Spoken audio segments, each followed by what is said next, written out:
નવાનગર ગામના ગઢવી આવાસ વિસ્તારનો મુખ્ય માર્ગ વરસાદી પાણી અને કીચડથી ભરાઈ જતા લોકોને ભારે મુશ્કેલીનો સામનો કરવો પડી રહ્યો છે।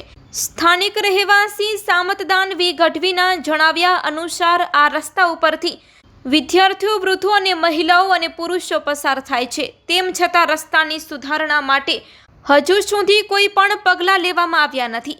પાંદરો જૂથ ગ્રામ પંચાયતને આ અંગે અગાઉ પણ રજૂઆતો કરવામાં આવી હતી। તેમ છતાં રસ્તાની હાલત યથાવત છે। રોડ પર કાંપચી પાથરીને ઉપર મેટલ પાથરવાની માંગણી ફરીથી ઉઠી છે। અહીં આરોગ્ય વિભાગે પણ હજુ સુધી કોઈ દવાનો છંટકાવ કર્યો નથી, જેને કારણે રોગચાળાની ભીતિ વધી રહી છે। ગ્રામજનો પાંદરો ગ્રામ પંચાયત તથા આરોગ્ય વિભાગને તાત્કાલિક કામગીરી કરવા વિનંતી કરી રહ્યા છે। Report by Adam Notiyar, Kutch care, bureau chief, Lakhpat taluka.